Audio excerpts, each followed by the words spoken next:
We're going to read from Genesis 21. If you have a church Bible in front of you, that would be good. If you don't have one, you can go and get one. Genesis 21.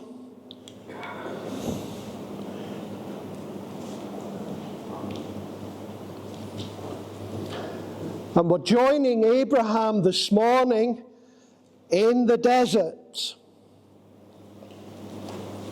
Genesis 21, and we're beginning our reading at verse 22. Genesis 21, verse 22. At that time, Abimelech and Phicol, the commander of his army, said to Abraham, God is with you in all that you do. That's a nice comment, isn't it? That's a nice comment to say of someone in their lives. God is with you.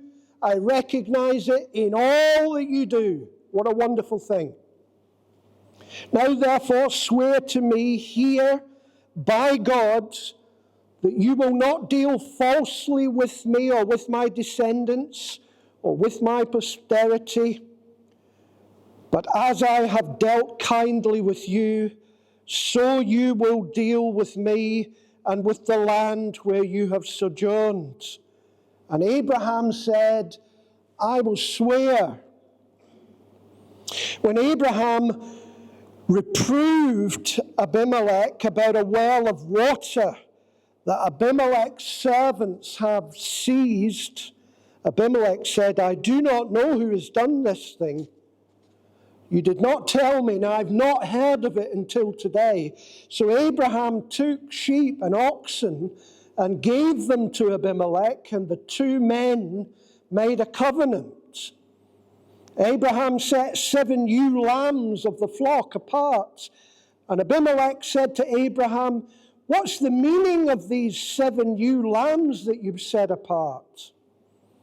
He said, these 7 ewe lambs you will take from my hand, that this may be a witness for me that I dug this well. Therefore that place was called Beersheba, because there both of them swore an oath. So they made a covenant at Beersheba. Then Abimelech and Phicol, the commander of his army, rose up and returned to the land of the Philistines. Abraham planted a tamarisk tree in Beersheba and called there on the name of the Lord, the everlasting God. And Abraham sojourned many days in the land of the Philistines. So we're at this desert scene. Phicol and Abimelech and Abraham have made a covenant in the middle of the desert by a well. And Abraham calls upon the name of the Lord, Olam, the everlasting God.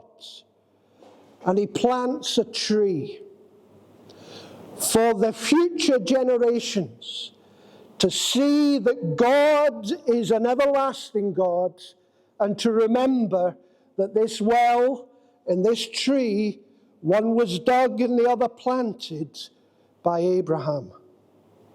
So this morning, let's come and sit under the shades of this tamarisk tree. Let's sit in this desert region, and let's talk together this morning about the things concerning Jesus.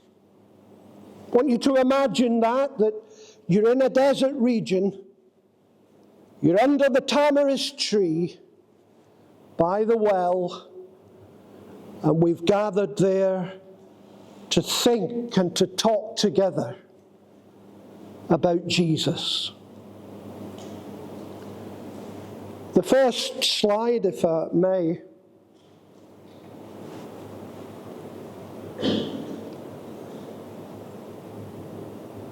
One unique terrain. You ever been in a hot desert? What deserts have you been in? Come on, shout them out. Ever been in a hot desert? Northern California. The what? Northern California. Northern California, hot desert. Whereabouts? In Afghanistan, between Kandahar and Herat. So in Afghanistan, between Kandahar and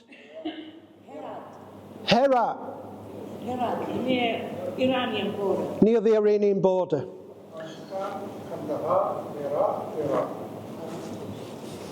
Thank you, brother. The Gobi Desert. Here's a little story. When I was a biker, I took a trip for a month to Australia. Yes, marvellous.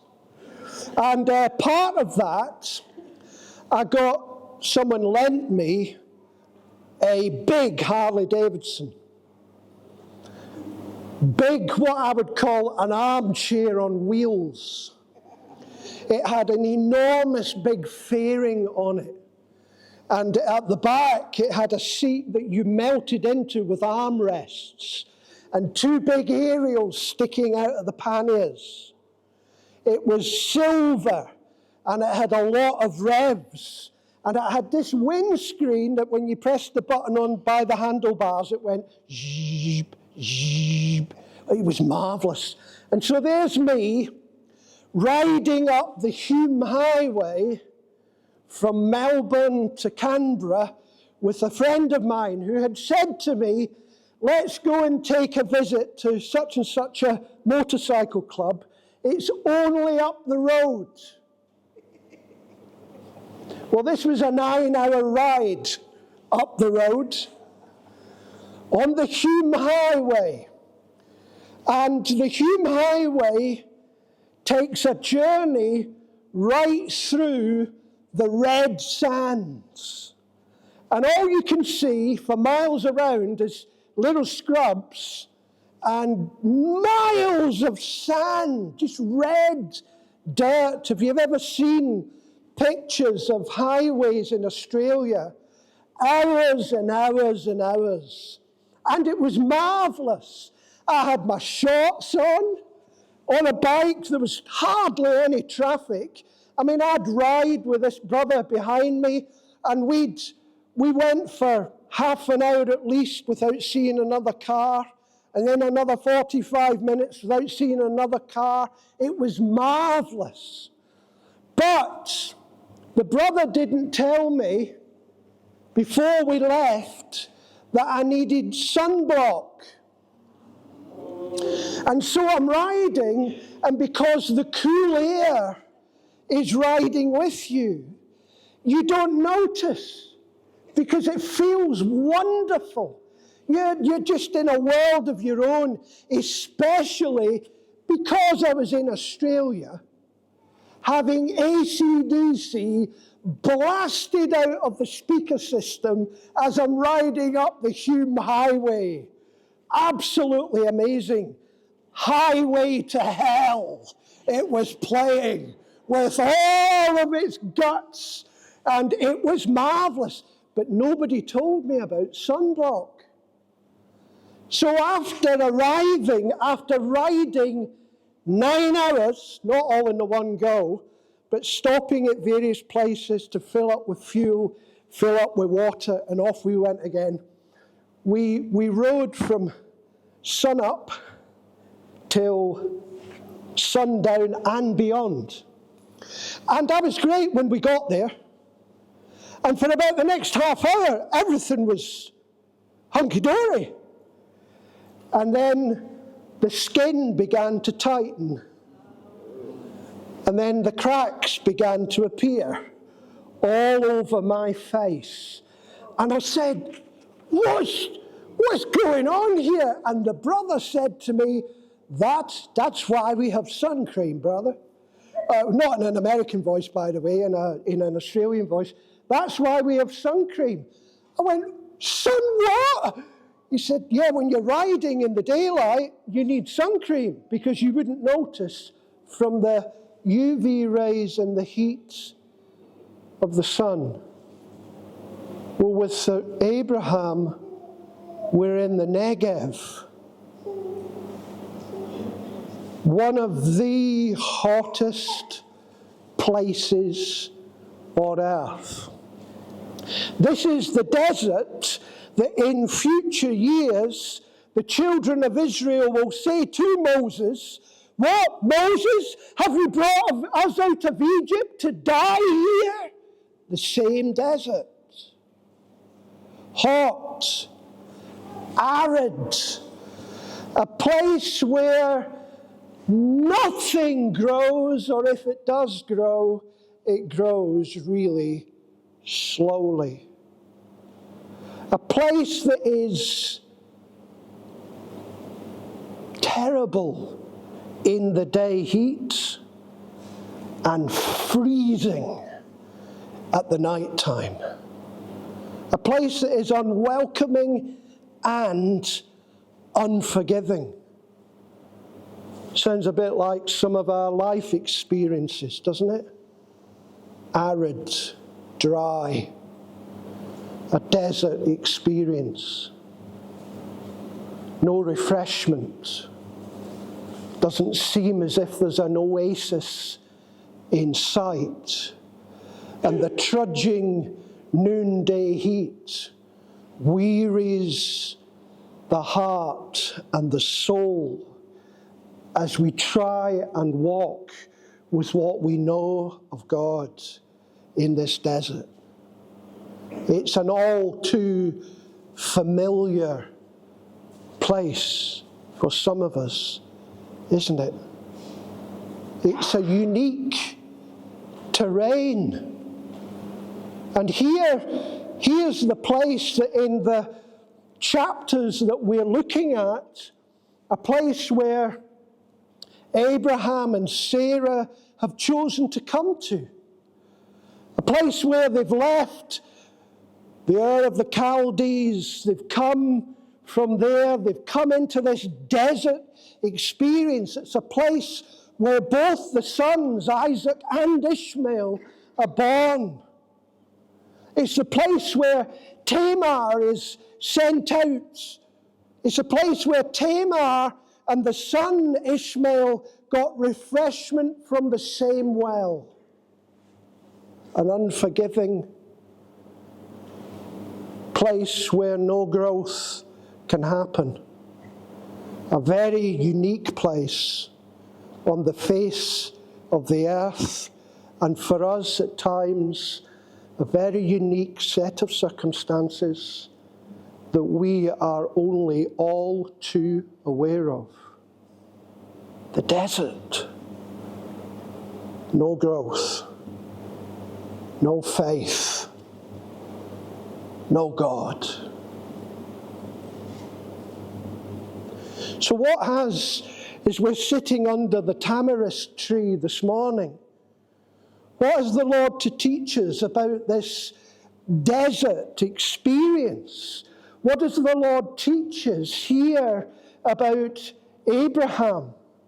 Well, this morning we're not going to talk about the covenant between Abraham and Abimelech. We'll leave that for another time.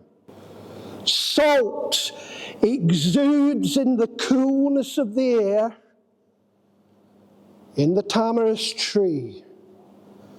And when morning comes and the dew forms and the water evaporates, it becomes its own air conditioning place where people may come and find solace under the tamarisk because of the salt that it exudes in the night and because of the evaporation in the day. It can be cooler under a tamarisk tree than anywhere else in the desert.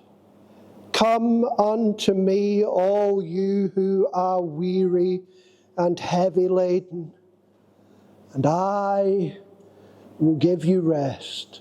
There's the solitude. We could make a case for the salt, couldn't we? That's not all. How about, so we thought about soil and salt. Let's go the other way. How about sweetness? There's a little beetle that is only found with the tamarisk tree. And it burrows into the bark of the tamarisk tree. And the beetles love the coolness. They're not getting burnt up. And they burrow into the tamarisk tree. And what comes out early in the morning? A honey-like substance that when the warmth of the day touches it, it becomes like bread. A flake that tastes like honey. Scholars call this, and actually the ancient Jews call this, manna. And years later, decades later, a whole company of people will leave Egypt and will find manna in the desert. Now, I'm not saying that the manna that God sent in the desert comes from this tree, but it would seem to me to be a bit of a coincidence that actually these flakes that come. And the other thing about the sweetness is that these flakes that come from the bark of the tamarisk tree can be ground and can be turned into the bread. And we know that Jesus says, I am the bread of life. Oh, we could make a case for the sweetness of the tamarisk tree, couldn't we? As we are basking under the cool, refreshing air of the tamarisk in the middle of the Negev desert, we could make a case for the sweetness that we are tasting, the sweetness of Jesus Christ. Oh, there's more. Here's another secret about the tamarisk. The tamarisk every season will produce 500,000 seeds. Just think of what that amount of seeds looks like. It flowers a pink kind of honeysuckle color. You know, it's not a tamarisk, but Jesus says in one of the parables, if you take a seed as small as a mustard seed. So whether or not Jesus had a mustard seed, the way he describes it, if you take a seed as small as a mustard seed, because the tamarisk seeds are small. And where Jesus was speaking this parable is right in the place where there are many tamarisk trees growing along the verges of the Jordan. And what does it do? Jesus talks about this parable of the tree being the resting place for birds of every kind. And so is the kingdom of God. We could gather under this tamarisk tree this morning in the cool of the day and explore the seed of Abraham. The seed that produces a line all the way through every generation to the moment where a baby's voice is heard in a stable, in a manger. The seeds. Yeah?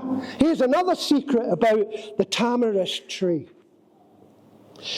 Quite often, you know that occasion where in Exodus 3 there's a burning bush? Well, often in the desert heat, bushes catch fire. But here's something that happens in the tamarisk. Even when a tamarisk is destroyed by fire, it possesses a quality within it that it can be resurrected from the fire and sprout new growth. There's lots of thoughts there. We could link these thoughts all the way through to Jesus. One unique terrain, one unique tree, one unique truth. Abraham plants a tree because he believes in the God who is everlasting life.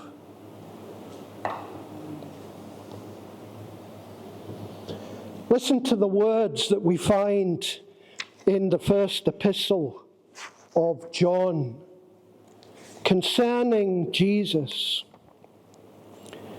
That which was from the beginning, which we have heard, which we have seen with our eyes, which we have looked upon, and our hands have handled the word of life. For the life was manifested, and we've seen it and bear witness, and show unto you that everlasting life which was with the Father has now been manifested to us.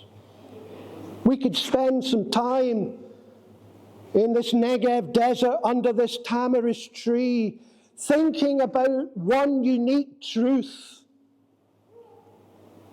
everlasting life.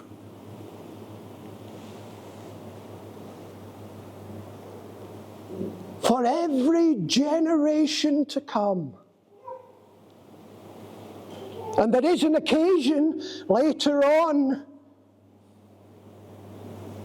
when other members of Abraham's family return to this very place to remember the God everlasting and make another covenant. For generation after generation after generation, thoughts and truth about life everlasting.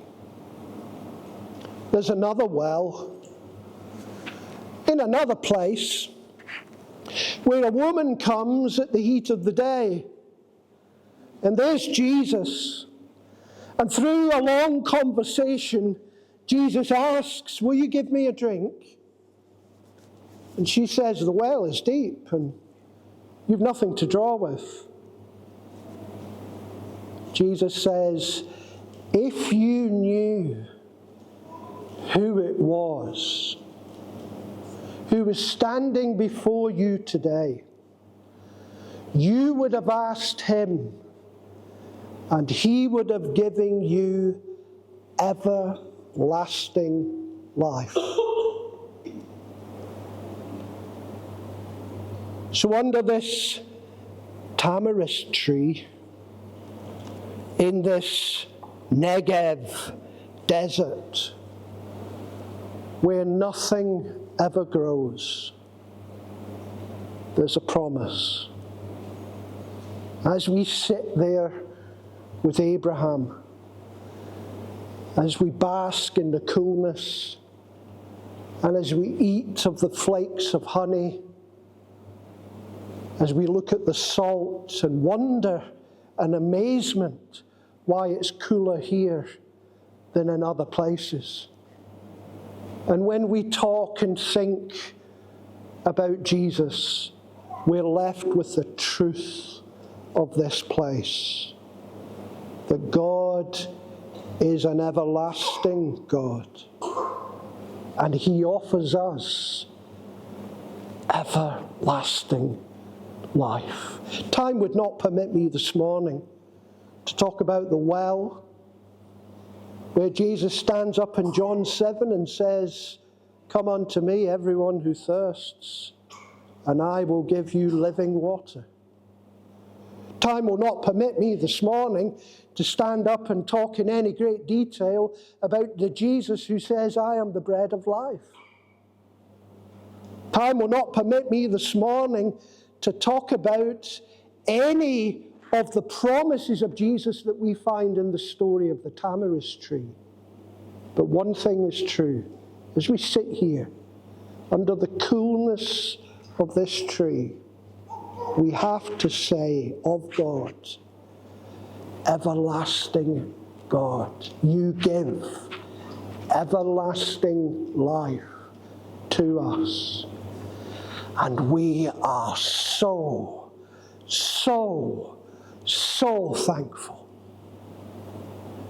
We are safe underneath the everlasting arms of God.